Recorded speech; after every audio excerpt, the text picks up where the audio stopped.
وہ امپیکٹ کرتی ہے. پرابلم یہ ہے پاکستان کا. آپ یہ دیکھیں کہ آپ نے مجھ سے پوچھا کہ امپورٹنٹ 23 جو ہے وہ کیوں امپورٹنٹ ہے.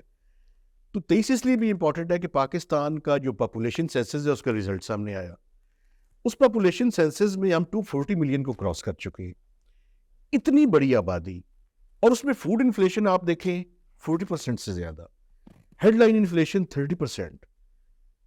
یہ سارے نمبر انڈیکیٹ کر رہے ہیں کہ fundamentally we are not going towards the right path.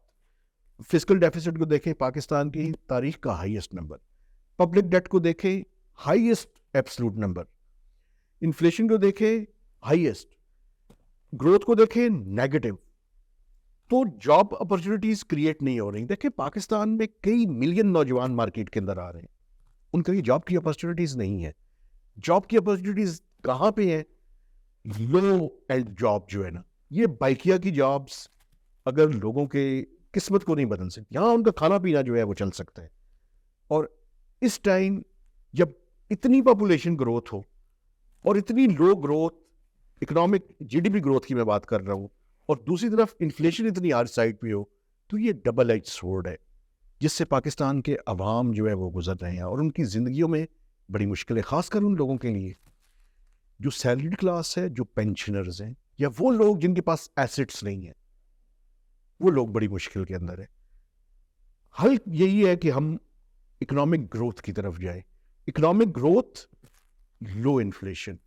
یہ کیونکہ انفلیشن میں آپ کو ایک بات بتاؤں, انفلیشن ٹیکس ہے, اور ایک ایسا ٹیکس ہے جس سے سب سے زیادہ امپیکٹ غریب آدمی ہوتا ہے. تو غریب کے اوپر جو ہے وہ بہت زیادہ بوجھ ہے. دیکھیں کووڈ کے بعد جو اپرچونٹی کریٹ ہوئی وہ ٹیکنالوجی میں ہے. ٹیکنالوجی میں جو آئی ٹی کا سیکٹر ہے وہ میں سمجھتا ہوں کہ اٹس اے بومنگ سیکٹر, لیکن وہاں پہ بھی ہمیں کچھ انیبلنگ انوائرمنٹ کریٹ کرنے کی ضرورت ہے. آپ یہ دیکھیں نا, پھر 2023 میں آپ نے مجھ سے پازیٹیو چیز پوچھی ہے, لیکن پرابلم یہ ہے کہ پازیٹیو ذرا کم ہے, نیگیٹو ذرا زیادہ ہے. اب ٹیلی کام سیکٹر پاکستان کا بومنگ سیکٹر تھا, لیکن ٹیلی نار کا ایگزٹ کر جانا یہ کوئی اچھا سائن نہیں ہے. حالانکہ اس کے نتیجے میں آپ وہ ایک اور پی ٹی سی ایل نے جو ہے اس کو ایکوائر کر لی ہے. میں سمجھتا ہوں ٹیکنالوجی جو ہے نا, آئی ٹی سیکٹر, اور خاص کر نوجوان, اور خاص کر یہ اس سیکٹر کے اندر میں سمجھتا ہوں اپرچونیٹیز ہیں.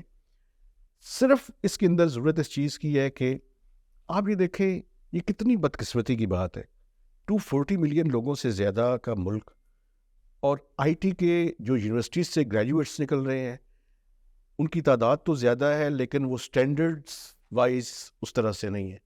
تو ہم اپنے آپ کو الائن کریں جو وقت کی ریکوائرمنٹس ہیں ان کے ساتھ, اور اپنے جو خاص کر لوگ ہیں ان کو اگر ہم باعث سے جو دنیا کی بیسٹ یونیورسٹیز ہیں, آرٹیفیشیل انٹیلیجنس جو ہے اس کی طرف جو ہے وہ لوگ جا سکتے ہیں.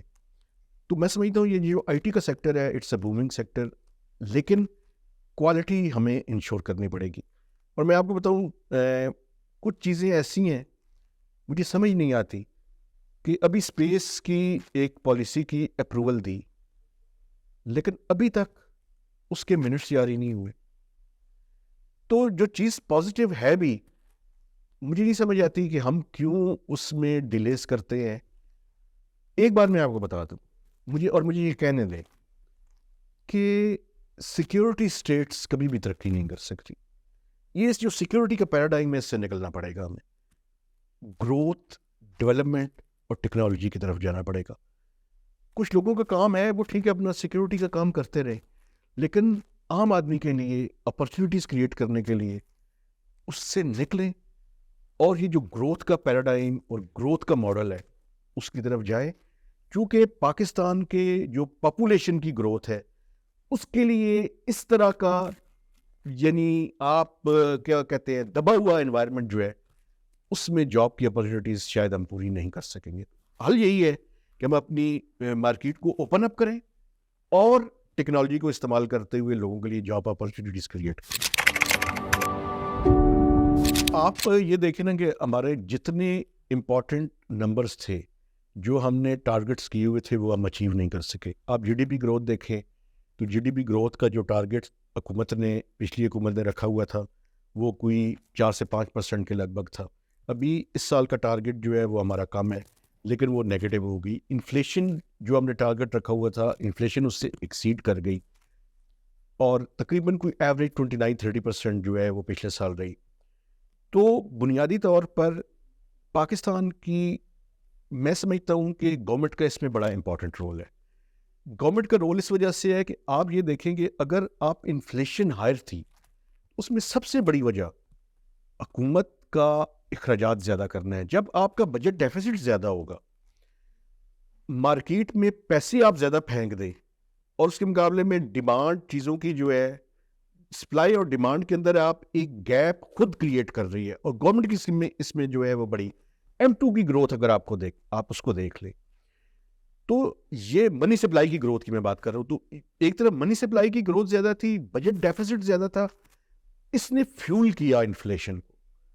تو میں سمجھتا ہوں کہ گورنمنٹ کی جو پالیسیز ہیں ان کا بڑا امپورٹنٹ رول ہے. پاکستان کے 2 سیکٹرز ایسے ہیں جہاں پہ گورنمنٹ تسلسل کے ساتھ ناکام ہو رہی ہے. ایک تو ٹیکس کا نظام ہے, اس کو ہم نہ سمپلیفائی کر سکے ہیں نہ ٹھیک کر سکے.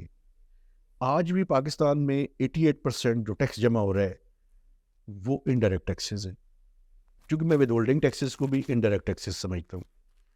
12% ہم ڈائریکٹ ٹیکسز لے رہے ہیں. اس کو بالکل ہمیں ریورس اور شفٹ کرنے کی ضرورت ہے. ہمیں ڈائریکٹ ٹیکسز زیادہ لگانے کی ضرورت ہے, انڈائریکٹ ٹیکسز کم کرنے کی ضرورت ہے. وجہ یہ ہے کہ انڈائریکٹ ٹیکسز غریبوں کے اوپر زیادہ بوجھ پیدا کرتے ہیں.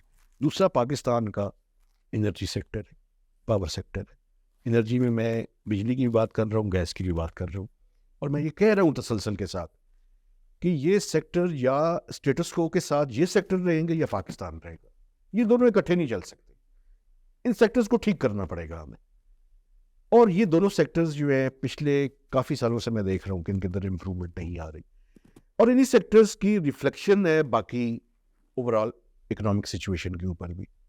جب آپ کی کاسٹ زیادہ ہو جائے گی کوئی بھی چیز پروڈیوس کرنے کی تو پھر آپ کمپٹیٹیو نہیں رہیں گے. جب کمپٹیٹیو نہیں رہیں گے تو پھر ایک ایسے وقت میں جب انفلیشن اتنی زیادہ ہو اس ٹائم بہت زیادہ پرابلم ہو جائے گی. اور یہ اسی کاسٹ کی وجہ سے آپ کی ایکسپورٹس بھی متاثر ہو رہی ہیں.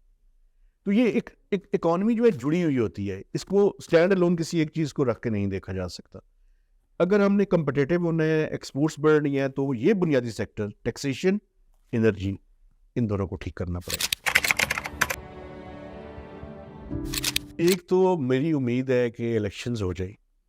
ان الیکشنز کے نتیجے میں یہ میری وش ہے, انالیسز یہ نہیں ہے میرا, کہ پولیٹیکل اسٹیبلٹی آئی اس ملک کے اندر. یہ اٹ از ریٹن آن دا وال کہ چاہے کسی کی بھی حکومت ہو, آپ پاکستان کو ایک IMF کے نئے پروگرام میں جانا پڑے گا, اور اگلے سال سے 2 سال 3 سال کا پروگرام ہوگا کم از کم. اور IMF کی جو پالیسیز ہیں وہ ون شو فٹس فار آل والی, کہ وہ اسٹرکٹ مانیٹری اور فسکل پالیسیز کی طرف ہی پاکستان کو لے کر جائیں گے. تو لیکن میں سمجھتا ہوں کہ ایگریکلچر سیکٹر کے اوپر ہم توجہ دیں. اگر ہم اپنی ایگریکلچر پروڈکٹیوٹی کو بہتر کریں, اور اس میں سمجھتا ہوں کہ SIFC کا رول بڑا امپورٹنٹ ہے. SIFC کے مینیو کے اوپر کم چیزیں لیکن افیکٹو چیزیں ہم رکھیں تاکہ وہ ڈیلیور کرنے کے قابل بھی ہوں. امید ہے کہ نئی آنے والی گورنمنٹ IMF کا پروگرام تو لے گی, کوئی بھی اس کو لینا پڑے گا. ہم سول سروس ریفارمز کی طرف جائیں. ہماری بیوروکریسی ڈیلیور کرنے کے قابل نہیں رہی, ہمارا گورننس کا اسٹرکچر ٹھیک نہیں رہا. ان چیزوں کو اگر میں یہ نہیں کہتا کہ آپ ایک دن میں ٹھیک کر لیں گے, لیکن آپ سمت تو ٹھیک کر سکتے ہیں. اگر نئی گورنمنٹ آئے اور اپنی سمت کو ٹھیک کر لے تو میں سمجھتا ہوں کہ یہ پاکستان کی عوام کے لیے اچھی خبر ہوگی.